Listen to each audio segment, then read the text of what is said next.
Jadi itu menurut Nuri Madura bukan presiden. Kalau bagi orang Madura, gubernur Jawa Timur itu cuma satu, Pak Muhammad Nur. Lo nek Karwo itu cuma penggantinya.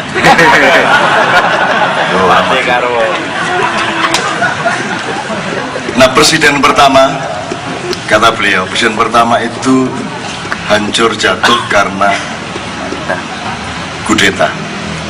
Presiden kedua yang sebenarnya lebih dahsyat, lebih cool, lebih dingin dan punya ilmu lokal yang luar biasa, dia jatuh karena reformasi. Presiden ketiga lebih dahsyat lagi, tidak bisa ngelihat apa yang ditandatangani tapi jadi presiden. Jatuh oleh sidang istimewa, oleh parlemen. Presiden keempat tidak mungkin jatuh karena kudeta, tidak mungkin jatuh karena reformasi, tidak mungkin jatuh karena sidang istimewa, sehingga tidak usah lakukan yang tiga itu lagi sekarang.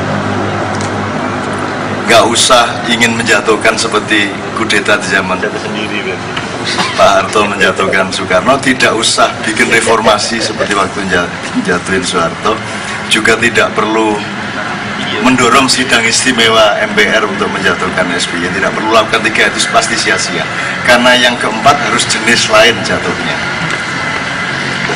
Nah, bagaimana mau itu silakan ditafsirkan, tapi memang hitungannya 4. Pertama. Yang kedua, teman-teman sekalian,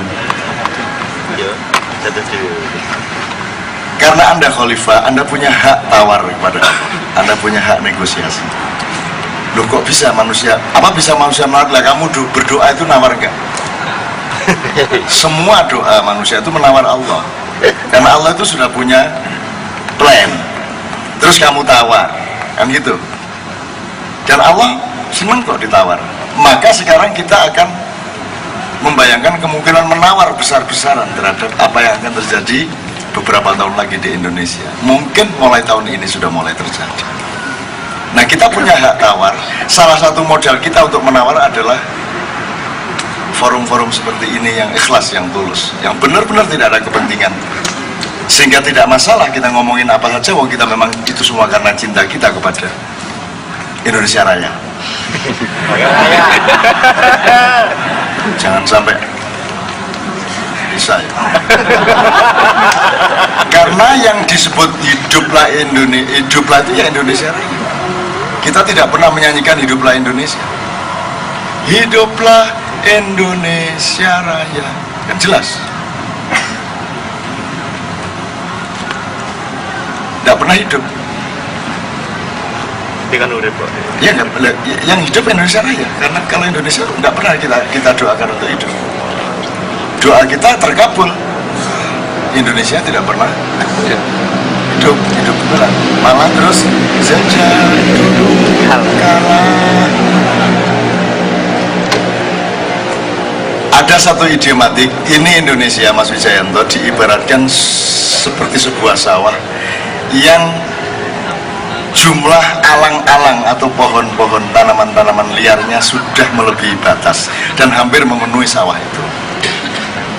Kenapa begitu banyak alang-alang? Karena padi-padi semakin hari semakin tidak berani menjadi padi. Pertama, dia gabuk, pohon gabuk itu busung buahnya. Lama-lama dia tidak berbuah dan lama-lama hanya menjadi tanaman saja seperti alang-alang atau jukut bahasa Sundanya. Nah, sekarang sudah hampir penuh ini sawah Indonesia ini dengan alang-alang. Maka sudah pasti menurut logika sunnah, Allah akan melakukan pencabutan alang-alang secara besar-besaran. Dan caranya sudah pasti dari atas dan dari bawah. Kapan-kapan mungkin Ustadz Nur Somad bisa menjelaskan mengenai Rowasia.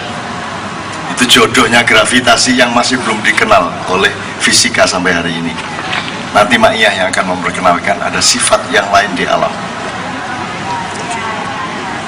Jadi pencabutan besar-besaran itu bisa tsunami, bisa gempa, bisa longsor, bisa Jakarta dan lain sebagainya, ambles dan seterusnya. Tapi itu bisa kita tawar. Ma'iyah ini membuat kalau Anda datang sebagai alang-alang, Anda pulang jadi padi. Betul tak? Insya Allah Anda berani jadi padi. Maksudnya jadi padi itu kan selama ini Anda tidak berani berbuat baik. Di kantor mau berbuat baik tidak berani, di kantor tidak ikut korupsi tidak berani, betul kan? Kan begitu. Di kiri kanan begitu baik tidak disukai tetangga-tetangga karena tidak mungkin kok begitu.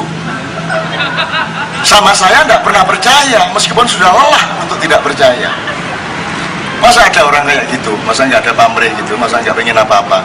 Tapi karena sudah lelah, ambil energi sampai 40 tahun nggak percaya tiap hari ditanya orang percaya, prek, orang percaya. Karena lelah sendiri dia untuk tidak percaya kepada saya. Dan saya hidup tidak karena dipercaya atau tidak dipercaya oleh manusia, kan begitu, teman sekalian.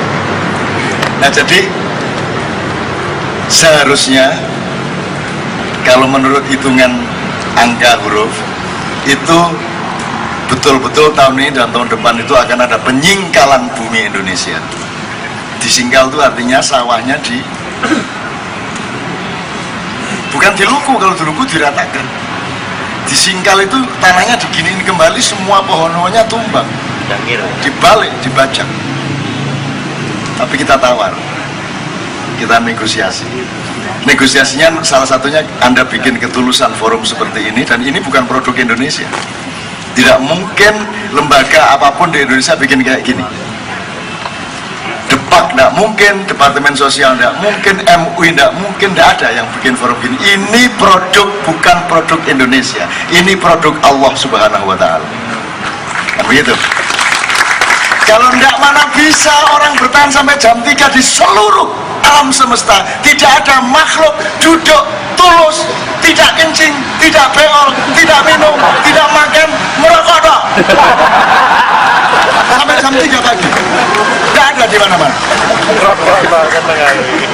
Jadi kekuatan Allah tajalli ke dalam jiwa Anda, ke tulang punggung Anda, ke dalam ubun-ubun Anda dan seluruh aliran darah Anda. Tidak ada. Dan ini berlangsung di mana-mana, di semua forum Ma'iyah. Orang baru pun tahan sampai jam 3, jam 4 pagi. Di Sidoarjo, di Surabaya, di mana-mana.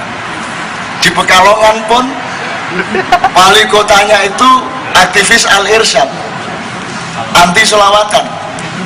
Tapi ada Kiai Kanjeng datang, Kiai Kanjeng ngatik melok-ngatik jae, ya Nabi melok, ya salam melok jae.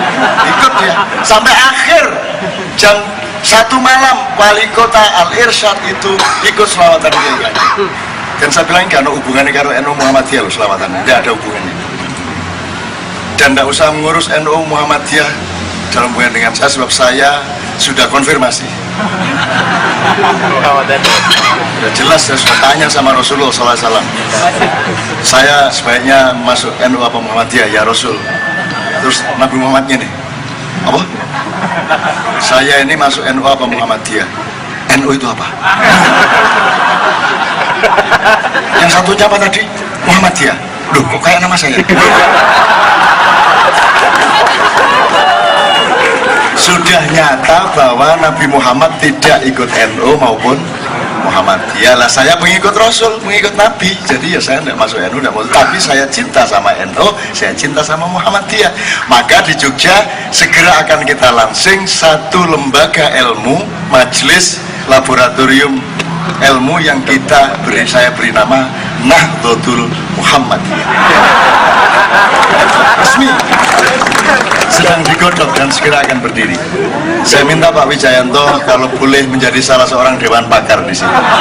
Bukan gerakan massa, tidak nyanyi NU, tidak nyanyi Muhammadiyah, tapi untuk justru menciptakan garis sambung manfaat dan barokah antara NU dengan Muhammadiyah, gitu loh. Jangan khawatir, kita tidak menyaingi siapa, kita tidak akan merebut apa-apa dari dunia ini. Wahai dunia, aku cinta kepadamu, tapi aku tidak akan mengawinimu. Aku hanya lewat numpang minum kepadamu. Minum itu artinya minum bir. Nek minum teh, nek minum teh itu wedangan. Ya, setuju. Padahal aku dulinan, aku guyon sampai temenan. Di antara teman-teman itu kalau naik minum itu ya bir. Nek teh kopi itu wedangan. Jadi kan jadi Jawa kan mampir ngopi, berarti minum, tutup mampir wedangan. Maka hidup adalah minum bir. Nah metodenya kalau Gusmi Waliullah dulu minum bir hitam, begitu sampai di mulutnya jadi air. Tapi kan status sosial budaya dan fikihnya minum bir hitam. Dia kalah tinggi ilmunya dari saya. Kalau saya minum air putih sampai dalam jadi bir hitam. Statusnya minum air putih tak? Merdeka dari haram dan halal, dan dari merdeka dari hukum yang, tapi begitu masuk rasanya bir hitam. Angel lagi malaikat ini nyatet tinggi. Lajurnya di buku itu susah banget. Oke, supaya Pak Wijanto cepat, intinya teman sekalian tolong terusin ini. Dan keluargamu dijaga baik-baik, itu syarat kedua. Keluargamu, anak, ibu, bapak, family, jaga baik-baik. Dalam keadaan apapun, boleh kamu nyopet, urusan sendiri dosanya, tapi begitu sampai rumah, tetap uang copetanmu untuk anak istrimu. Syukur tidak nyopet dan tetap anak istrimu di. Pokoknya keluarga harus dijaga. Itu syarat supaya Allah tidak nyingkal bumi Republik Indonesia Raya. Nomor 2, syarat satu majelis ma'iyah, nomor 2 keluarga, nomor 3 ibadah. Tidak fasih, tidak apa-apa. Dan tidak ada syarat dalam fikih harus fasih, tidak ada. Tidak khusyuk, tidak apa-apa. Tidak ada aturan dalam fikih sholat harus khusyuk, tidak apa-apa. Tidak ada. Ada nggak? Nggak ada. Sholat gitu aja. Perkara khusyuk, tidak khusyuk, itu bukan urusan fikih, cuma urusan raimu. Sembayang kok gak khusyuk, raimu sembayang temen tagaan gitu. Urusan rasa malu kita kepada Allah, tapi bukan urusan hukum dan fikih. Jadi gak usah khusyuk secara hukum, cuman secara silaturahmi dengan Allah kebangetan nek kon gak khusyuk. Kan gitu kan? Ini ulama gak ada yang bisa membedakan antara fikih sama raimu itu. Maka marah sama orang yang sholatnya gak khusyuk ya toh? Tidak ada syarat kok, di fikih tidak ada harus khusyuk. Terus gimana cara meregulasi kekhusyukan? Allah. Allah. Apa itu khusyuk? Sayyidina Ali menang lomba sholat khusyuk. Sahabat-sahabat sholat dikasih tawon, dikasih macam-macam, tapi Sayyidina Ali bertahan sampai akhir dan tidak bergeming sholatnya oleh gangguan-gangguan. Terus dia dapat hadiah dari Rasulullah, tapi sebelum dikasih hadiah diinterview di depan sahabat-sahabat Ali. Ceritakan supaya menjadi ilmu semua sahabat-sahabat yang lain, apa yang membuatmu begitu khusyuk sholat? Ya Rasul, sesungguhnya aku sangat tegang selama sholat, membayangkan apa hadiahnya kira-kira. Jadi jangan sok khusyuk kamu. Sayyidina Ali aja jawabnya kayak gitu. Masya Allah, Masya Allah. Subhanallah. Ini durung ngapal tadi apa kok ngapal no penting. Kan ngapal loh saya, subhanallah. Ngapalin tuh kamu. Kalau sudah hafal enggak sering-sering nyebut-nyebut, sudah hafal. Muring-muring reh. Terutama saya nggak wasar tasbih loh. Gue cek gorong iso ngitung. Jangan cek muring-muring. Wong murid bisa lo muring-muring. Wong karo bojo muring-muringan bendino sepet aja. Segala saya sing seneng ya. Benar beliau, saya orang yang sangat menikmati dan mendapatkan kebahagiaan dan kegembiraan. Bahagiakah Anda malam hari ini? Bahagia. Sip. Padahal utangmu ada masalah. Banyaknya hutang kalah oleh kenikmatan maknya. Gitu. Meskipun besok harus bayar hutang lagi, tapi mesem-mesem. Tepuk tangan untuk Ustaz Wijayanto. Terakhir, monggo.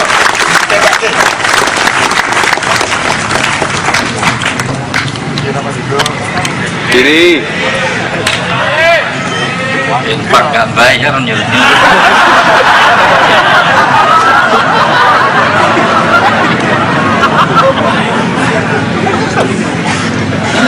Saya mencatat ada 99 poin.